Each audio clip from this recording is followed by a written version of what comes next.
in poker, you're successful when other people don't do the right thing. And so you're best not to tell them that they're not doing the right thing.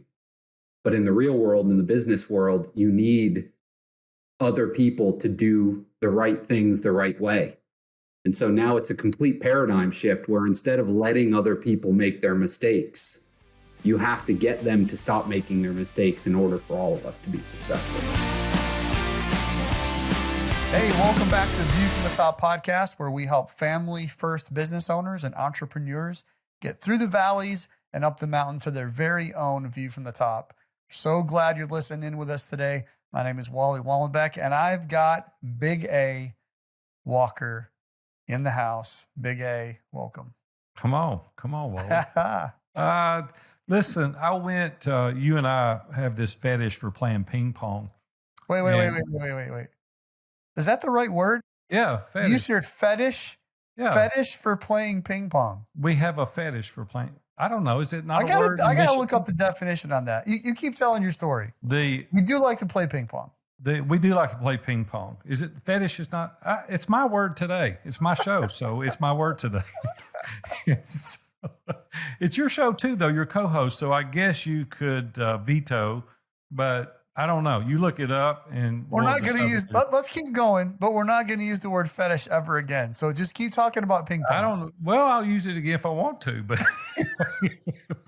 okay. So we like to play ping pong. Okay, for all you proper people out there, we like to play ping pong, and Kevin, quite honestly, is better than me. Like, I own that. I own it. But I have never been so humiliated in my life as I was this week at the gym. So I go to the gym, and Robin's out there exercising. I do the track, and I said, hey, I bought this new paddle. I'm going to go and try it out. These old guys play down here in the corner. There's like 3 ping pong tables down there. And so I go down there and sit, and this one guy walks up, and he's breathing hard, and he's humped over, he's like all lean over, and like, I didn't know if he was going to make it into the area where we play or not. And he's breathing. He said, are you here to play ping pong? I said, yes, sir, I am. He said, I'll play. And I said, okay. All right. So I wasn't even sure he was qualified to hold a paddle. You're like, bring it on. Kevin, he beat me 3 straight games. No. 3 straight games. And I'm sitting there embarrassed. I was like, God, I hope Robin didn't see that through these glass walls. And next guy walks up, 85 years old. Same thing, 3-0. And I'm like, are you kidding me? I was so embarrassed. Well, there's a guy there that coaches them. He's like, they call him coach. And I find out afterwards, these 4 guys are state champion ping pong players. And I'm up there trying to show off my new paddle. End up my 3rd set. I played 2 games. Robin walked out, and I was so embarrassed I left. I said, so old men 8, Big A 0. And I'm like, oh my gosh, I'm glad Kevin's not here today. He would be ragging me on this. Other than that, I'm licking my wounds. I'm doing good. Thank you. How are you? Think of all the things. Think of the things that you're learning through that, though. I mean, I don't mean humility is the main thing I'm learning. Well, humility is one, right? But I know you're learning how to spin and hit that ball better, because your game's stepping up for sure. It is. It ought to step up. I bought these new paddles, and so like I got to learn. But I did. My most valuable lesson I learned: don't play those old men again. So anyway, we'll see. I would. I'd be a student. Yeah, I am. I just gotta go in there and tuck my tail. So that's all good. You're gonna do great, man. We got a guest on today, Ethan. Foulkes. I'm excited to get him up here and have you guys listen to him. But man, he did a really good job, kind of really thinking and helping us think through and talk through, like, what is it? Not so much, I guess it's what do I want? How did he phrase it though? He didn't say, what did I want? He was talking about, are we chasing more or are we chasing enough? Right. Or am I chasing the right thing? That's what it was. Yeah. He zeroed in on that. Yeah, that's what I was thinking about when he talks about, am I chasing the right thing? It made me think a lot about, what do I want? Mm-hmm. And I know we get a lot of requests, actually, quite a few come through the website. And you put together quite a while ago this worksheet called the What Do I Want worksheet. And, we'll mention it again after the show today, where you guys can go get a copy of that and download it. But I think it ties really, really well into what Ethan's talking about today. Are we chasing the right thing, and is enough enough? some great questions on this "What do I want" worksheet. Really help us think through. I've used it multiple times myself, and even told Sonia the other night, maybe I need to get that back out again, and just some of the challenges I'm facing right now. You know And what's so, funny is, why is that so hard to answer? It is so hard to sit down when people really pin you down and you're like, where do you want to live? How much do you want to make? How much do you want to give away? How long do you want to work? What do you want to do with your money? You're like, oh my gosh, I just want bigger, better, shinier, faster. Just give me more. It's kind of like the dog that catches the car. Now he doesn't know what to do with it. When you're pinned down and asked these questions, we chase these things thinking that that's what we want, right? Are we on the right path? And many, many times we are, but oftentimes we're not. And we discover halfway at the fork in the road, man, I've got to make a decision here. I've got to turn left or I got to turn right. And I think Ethan does a really good job at laying the groundwork to help us understand which fork in the road to take. So let's bring him on in, that's good. get him going. I think you're going to enjoy this interview. Yeah. Hey, before we get him in here though, if you want that download, what do I want worksheet, go ahead out to viewfromthetop.com/resources. That's viewfromthetop.com/resources. You can download that for free right there. All right, let's get Ethan in here.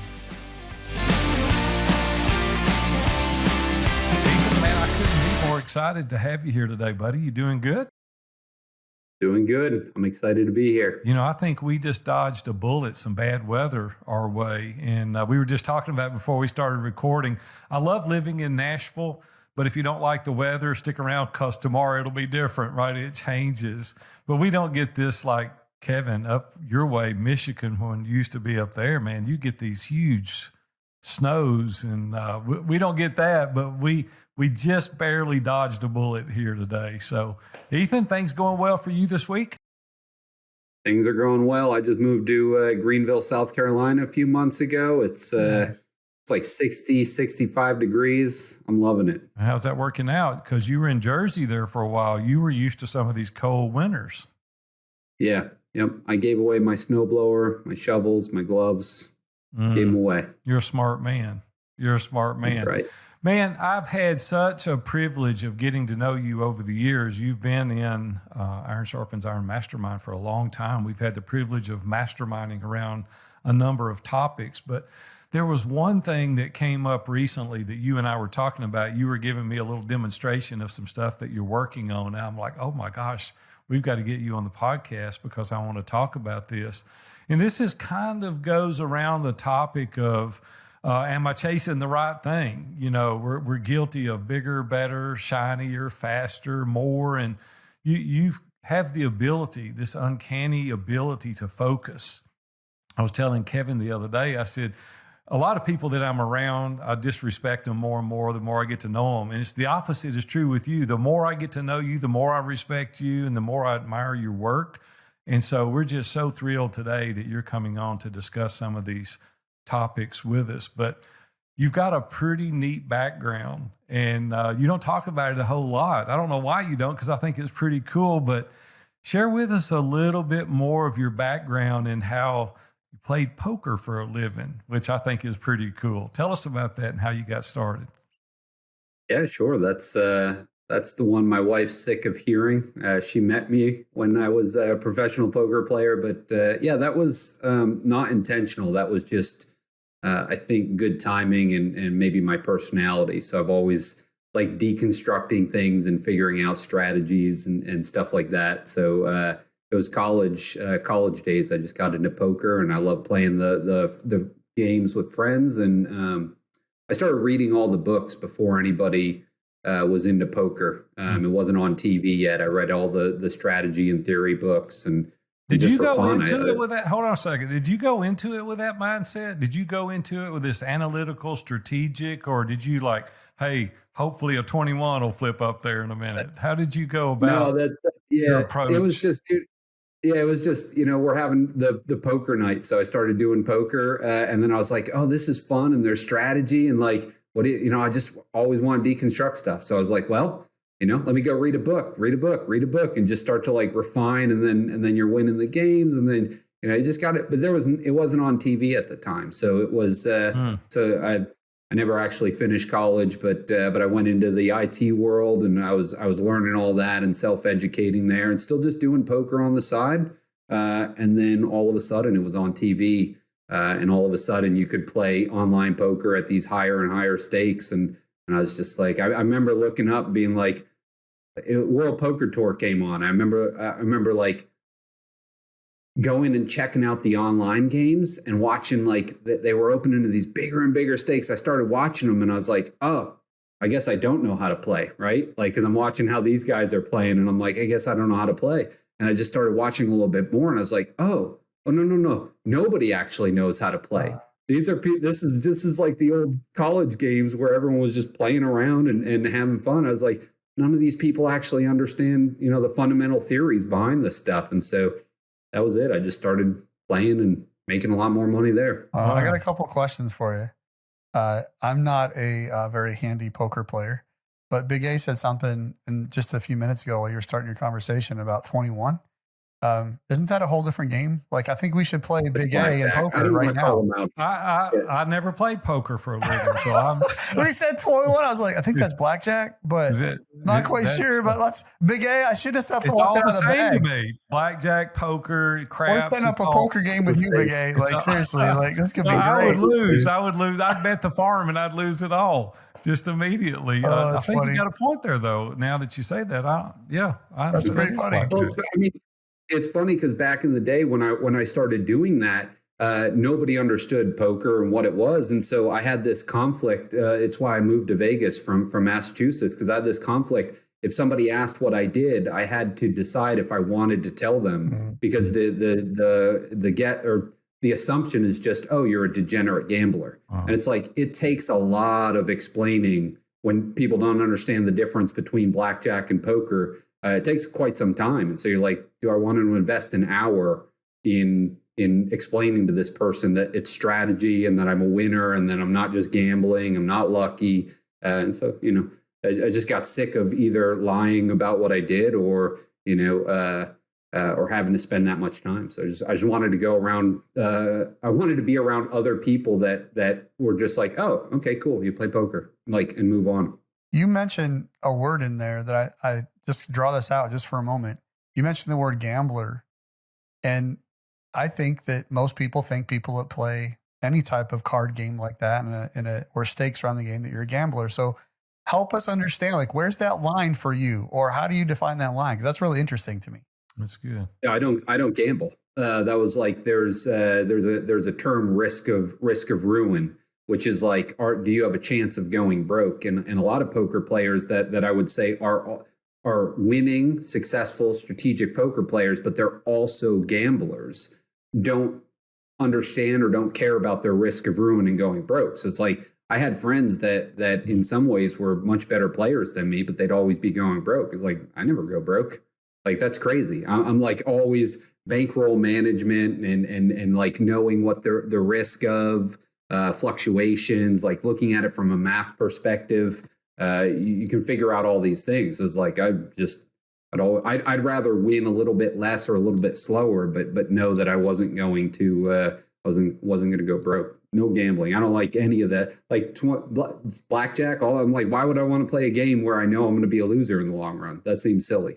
Ethan, were you one of those guys that the house was like not fond of you being there because they knew it was strategic in nature? No, poker doesn't care, right? Because all they're doing is there's 10 people at a table. You're playing against each other, and the house is taking a small percentage for facilitating the games. The casinos don't even care about you. Like you spend $10,000 to buy into a tournament, right? And you're lucky if they give you a free $10 lunch coupon. Because in your mind, you're a waste of their space. Like, they're only running the tournaments to get people into the casino because people love it, so that they'll go gamble at the places where they make money. You know how much space they take up to have 10 people play on a poker table, and they're just making like a handful of dollars, as opposed to like, you put like 8 slot machines there, make 100 times the amount of the profit that you make off a poker player. They don't love us. Just because they can't make money off us. That's very cool. Well, you switch from there, so take us back there. So you go into technology after that. And what created the desire to switch? Like, what What happened, and then how'd you get into technology? Well, I was in technology back before that, right? So I was doing IT back in the days of like dial-up modem support, and I did network and security engineering, and I used to build computers back in the days where you had to assemble all the pieces and nothing fit with anything. So it was really just there was a combination of the financial crisis in like 2008 or whenever that was. That combined with what they call Black Friday, which was when the FBI came in and seized the online sites, and they basically just choked off the money supply into the poker world. So they made it hard to get money into online poker. That combined with the economy going down, and it just started to constrict the market. And it got to the point where I was just like, it's not. You're not in my mind, you're not contributing a lot to the world playing poker. So for me, it was always like, look, if I'm making a lot of money and I'm banking it for my future, fine. But if I'm just there to pay the bills, it's a miserable existence. So it was just not wanting to be in that miserable existence for the next 50 years just to pay the bills. So you were kind of exposed to this train of thinking that we're doing today about, am I on the right path? Am I doing the right thing? Am I headed the right direction? And you're weighing this out along the way. Well, now you're really good with working with others, but you faced a lot of challenges kind of along the way.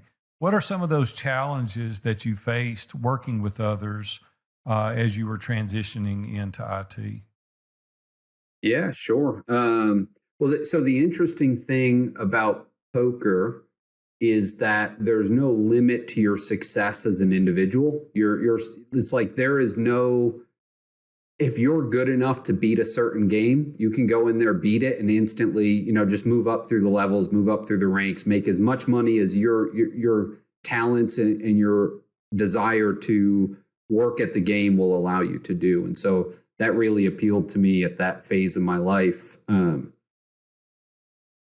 difficulty in moving back into the air quotes real world was, or not the difficulty. I viewed it as an exciting challenge, was figuring out how to be. Okay, so let me go back for a moment, because I don't talk about it a lot. But I was at the absolute top of online poker, the highest regular stakes games. I'm fairly certain I was the biggest winner at the top of online poker.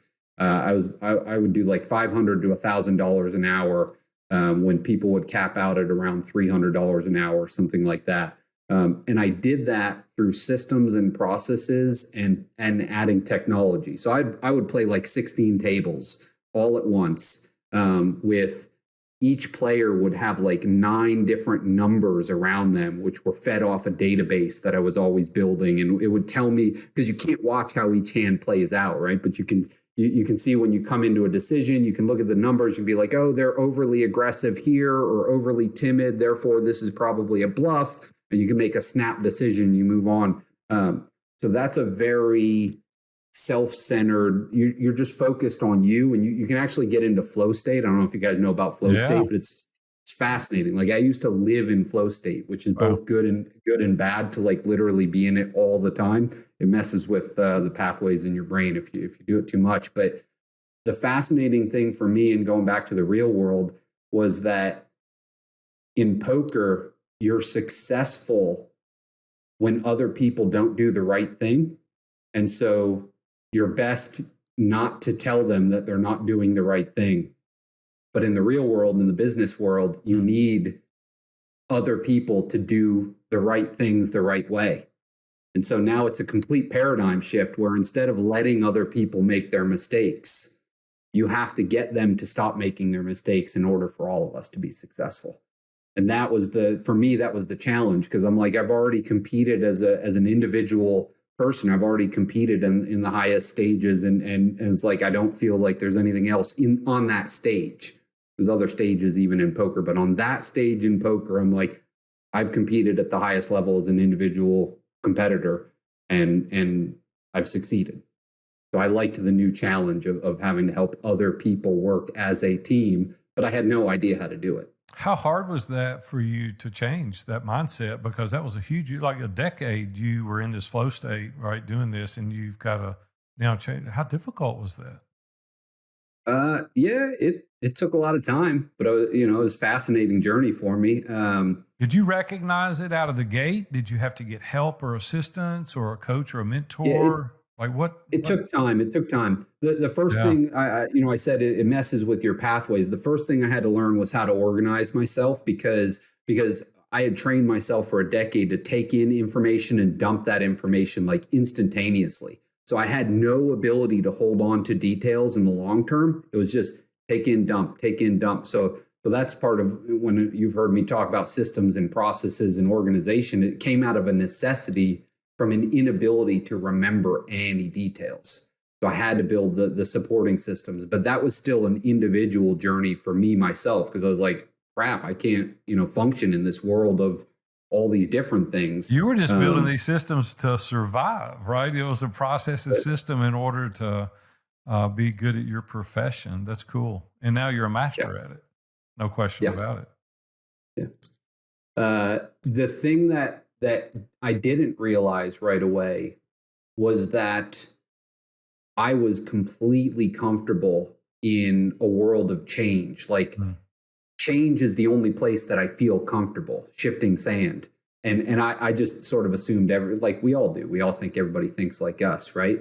So I just assumed everybody else was comfortable with confusion and chaos and change. Because that's how I succeeded in poker. So people figured out this strategy that I'd done. It's like, build a new strategy, like switch the game, change the betting styles, like just constantly change, tune, optimize. That freaks people out, right? And so I had to learn. I had to learn that my desire for that chaos and that change was actually unsettling people. And I had to start to really think about how they perceived it. And I had to think about how to communicate to them. Right. So I always one of the things I tell people is like, you need to paint a compelling vision and point and say, we're going that way. It's going to be amazing. And understand that you're freaking them out as you're getting excited. So you need to be like, this is going to be great. But now put that down because I'm going to be real clear on the next 3 things we're going to do. And I'm always going to be real clear on these next 3 steps. And they're always going to get us in that direction, but don't freak out about this big vision. Just be inspired by it. We're not going to overwhelm. We're going to go step by step as a team.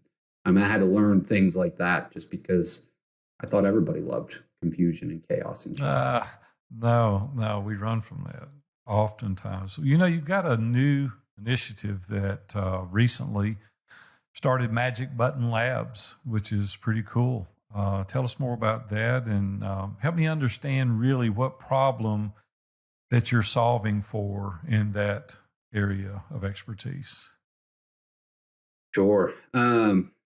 Okay. So when I went back to the business world, in some ways I had a huge competitive advantage because I had learned things in the poker industry. I'd watched an entire industry evolve in like 5 years. It went from in infancy to like a completely solved industry in 5 years, which, typically like 30 years for industries to evolve like that. So I had a lot of advantages, but I had no resumes. Like I didn't graduate college and hadn't worked in a decade, even though I'd started a company in there and done lots of cool stuff. And so I flung myself into any job that they would give me the next set of responsibility that I hadn't earned yet. And I would just do the work on the side and study and learn. And what that meant was I didn't have budget to go get amazing people, but I knew I wanted amazing people to help me. And so one of the things that I learned to do was to go find amazing people. That's something we talked about a little bit before, Big A, right? So I learned how do I go find somebody that's already an expert and get them to help me on this thing that I want to do for this company, and I have little to no budget, right? And so that teaches you to go find where these amazing people are at, figure out how to connect with them because they're not looking for jobs usually, figure out how to connect to them, and then figure out what their motivation is.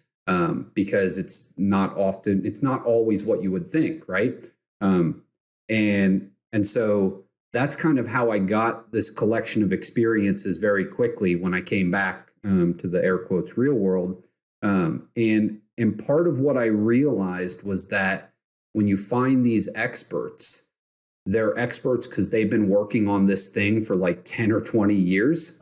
And so they have all this knowledge. So first of all, you have to figure out how to get their time on their terms. But it also helped me realize that all of the top amazing talent accumulates at the largest, biggest companies because they can afford to pay for it. Yeah, and so by the time you're truly an expert in your thing, you have so many options available that helping small to medium and struggling companies, like, it just doesn't make sense. So you kind of stay in the big company world. And so what I really got fascinated with was, like, after they had taught me the thing, I realized that, like, they could have taught me the thing much better and much faster.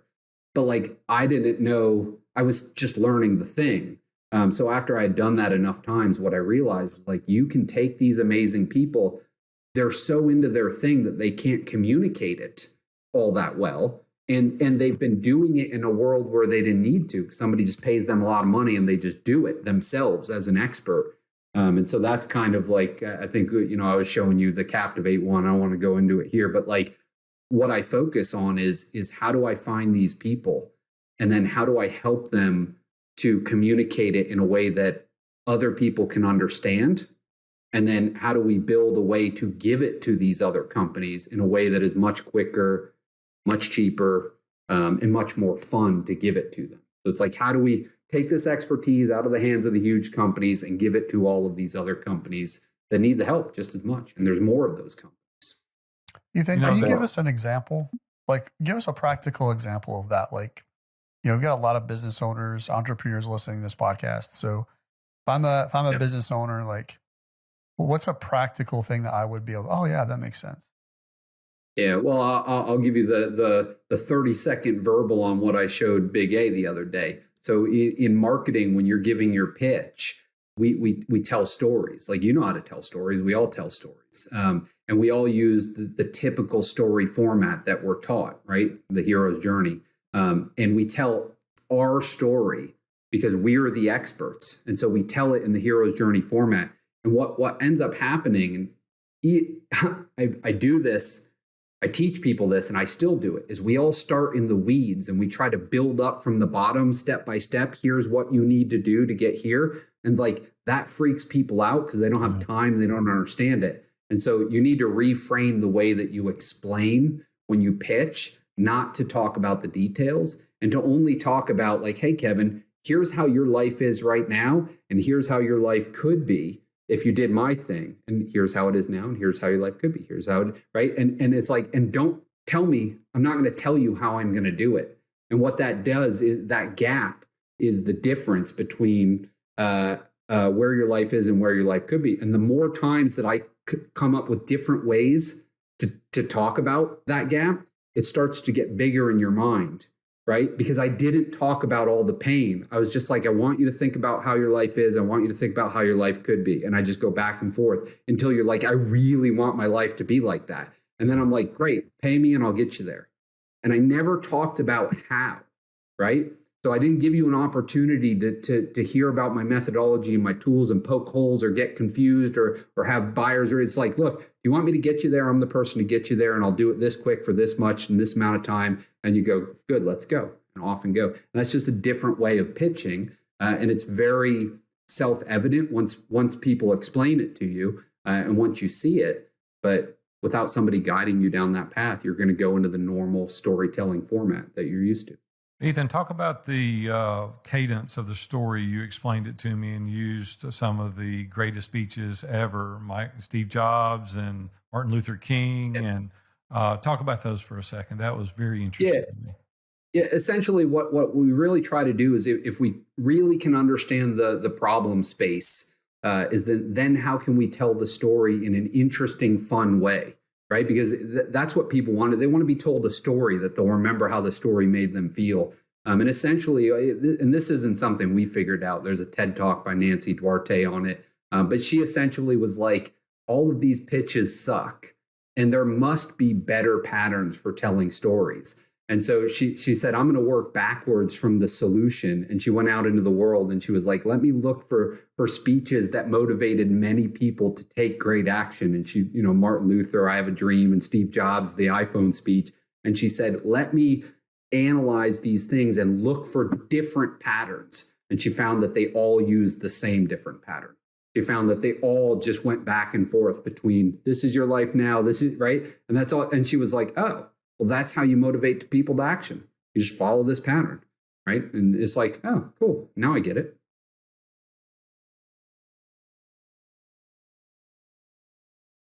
Ethan, when we were talking the other day, you were talking about some of the problems that you help people solve. And one of the main focuses for this podcast that I wanted to get to is, am I chasing the right thing? And how do I know? And am I chasing it? Is it enough? Am I on the right path? Kind of break that down for us. Yeah, well, that's one of my favorite things to ask. And we've talked about this before and on the book club sometimes. But I just ask people is like, are you chasing more or are you chasing enough? Because all motivated people are chasing things, right? If you're motivated, you're chasing things. But usually people are chasing more. And the problem with chasing more is that you never achieve it.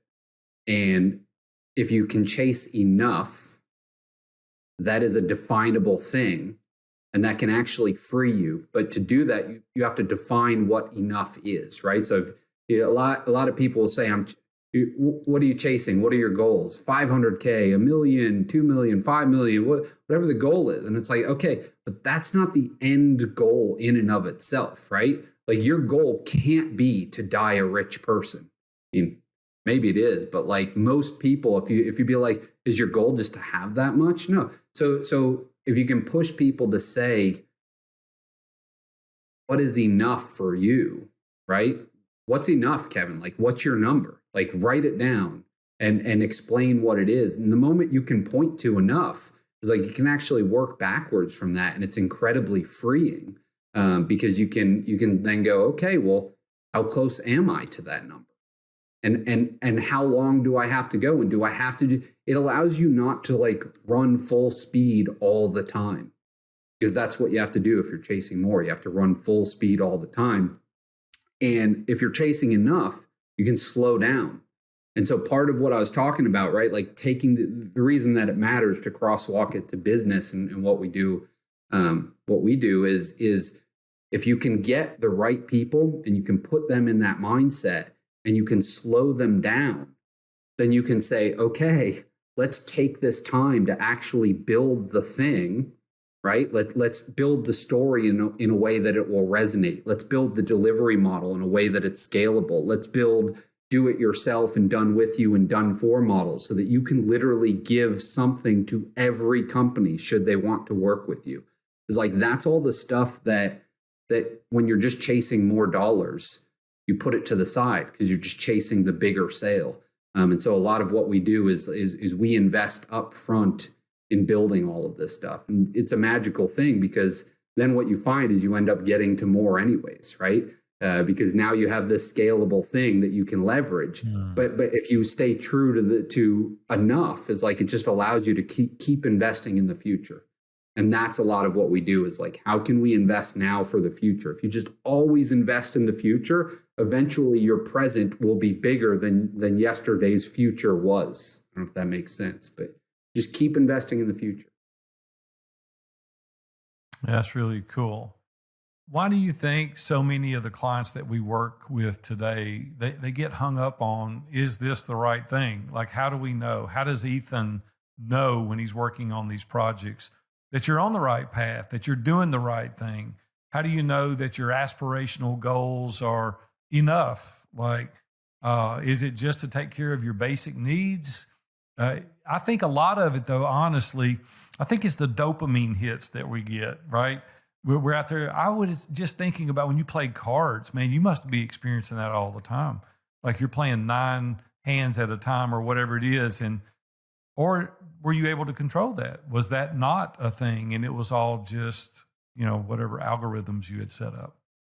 Yeah, it's actually the reverse. It's like you just said, it's the latter. It's that you get so used to, well, in poker, they're just chips. Like they're chips and they're tools. And so you disassociate yourself from the monetary aspect, and that actually removes all the emotional aspect. And so you get to the point where you're not, you'll know when you move up a level or into a bigger game, because you'll feel your heart race, right? And you're like, ooh, what is that? Right? I'm not used to that feeling. Because if you play down in your normal world, your normal stakes, you're just like, that's okay.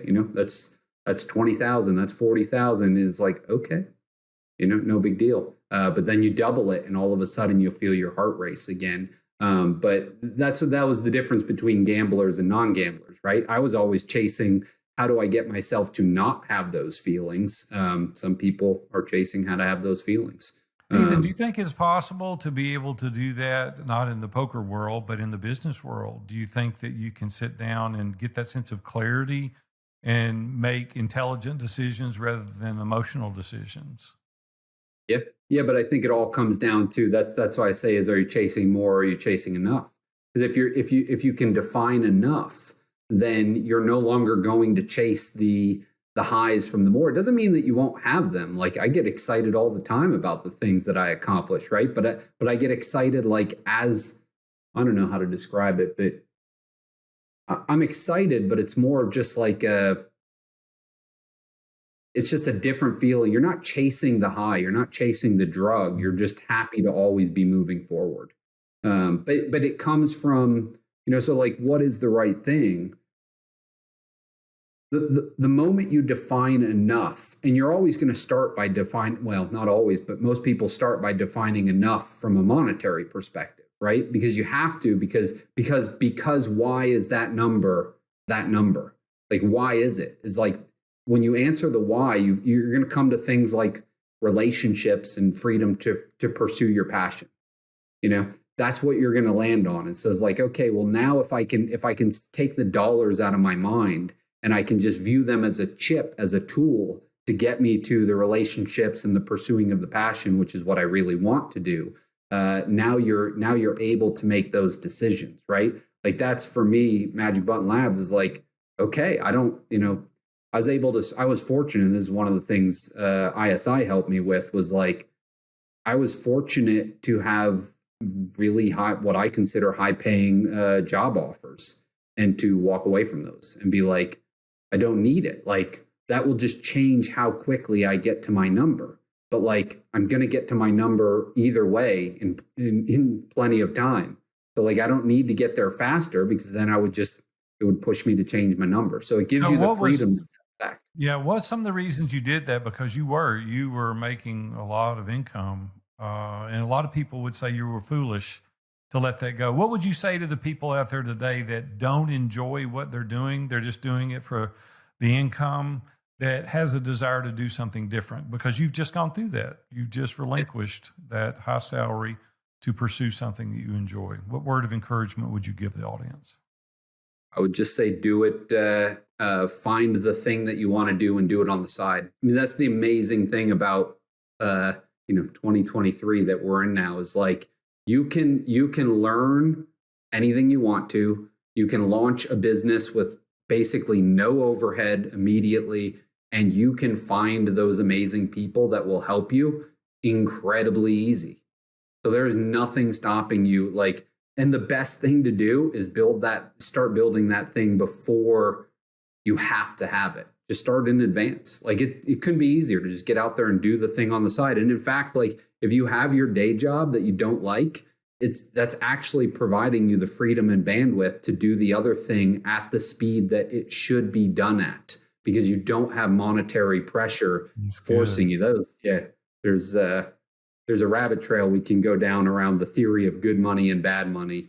As it applies, it's basically, are you chasing more? Are you chasing enough? Applied to business and investors. But like, money corrupts and pushes you for growth, and growth is not the same as finding profit and building the thing that should exist because the thing should exist. That's different than building your company to make money.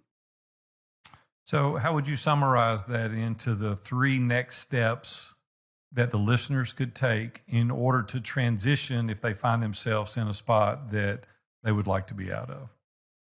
Yeah. But we already talked about most of it. The first thing is paint that vision. That may be a little bit scary, right? Paint the vision for yourself, and write it down. Make an article. Right. For me, it was a single PowerPoint slide where I built my 8 foundational tenets of software development, right? And it was a PowerPoint slide that I emailed to a handful of people to get some feedback on. It turned into a Medium article. And I didn't overthink it, but I wrote a half decent article. And then I just got on LinkedIn and I just connected with a ton of people that I respected, that I thought might have good input. And I literally just reached out and said, like, hey, here's this vision I have. And I respect you because the book you wrote, the article you wrote, the thing you did. And there's no pitch here. I would just love to get your feedback. Like, that's it. You will be amazed at how many people will give you feedback and expand your dream and clarify your dream and get excited about it, and be happy to work with you.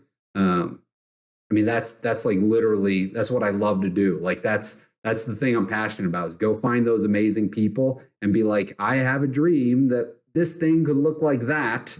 And I feel like you would at least be a good sounding board. Wow. You know, can I tell you what it is and get your input? And like, it'll change your life. Like I've connected with amazing people that have then sat in this orbit for years until I get further along or something happens with their job, or like, you know, you connect the dots and you reach back out and you make an introduction, and then like, bam, all of a sudden you've got another person that you're working with, collaborating with, building things with. People just want to build stuff. Like, I think we're in this world where a lot of people struggle to find meaning or something. You know, like you said, all those people that hate their day jobs, like if you hate there's so many people that hate your day jobs. All you have to put is something exciting in front of them. Just hold up something that is like, wouldn't this be cool if it existed, and watch people gravitate towards that. I love that. Paint the vision, reach out. You're a master at it, and any of us can get better at it the more we practice it, and don't allow the day job to get in the way of the thing that you can build on the side until it's the appropriate time to transition. I love that. Hey, if the listeners want to learn more, they want to understand who Ethan Foulkes is and more about Magic Button, how can they reach you? Well, this is sad, Big A. Look me up on LinkedIn. Should be able to find me, no problem. I have not done social media or the web presence or things like that much. 2023 is going to be the year of getting our story out there. So you'll start to see more of us surfacing. Ethan Foulkes on LinkedIn. There you go. Ethan, thanks for being with us today, buddy. You've been very helpful. Kevin, Big A, it's been a pleasure. Have a good one. We'll see you, buddy. Thank you. Well, I don't know about you, but Ethan couldn't have laid it out any easier, right? He laid the groundwork for what you need to do. And I love that he dove into the mindset part of it. We really understand how to think differently. And listen, we've got to take advice from a guy that's willing to dissect poker, right? Anybody that can build a strategy to play 9 hands at a time has got some good insight for us. So what about it for you today? Are you on the right path? Are you chasing the right thing? Is it about more, or is it about enough? I want you to go out today and implement this strategy that Ethan has laid out for the very reason that you too can have a view from the top. Hey, we mentioned to you guys at the beginning of the show that we'd let you know how to get that "What Do I Want" worksheet again. And you can get that by going to viewfromthetop.com/resources. So Ethan did talk about today about, am I chasing the right thing? And I think "What Do I Want" is right in line with that. So go get that right now. Viewfromthetop.com/resources. And we'll see you next time.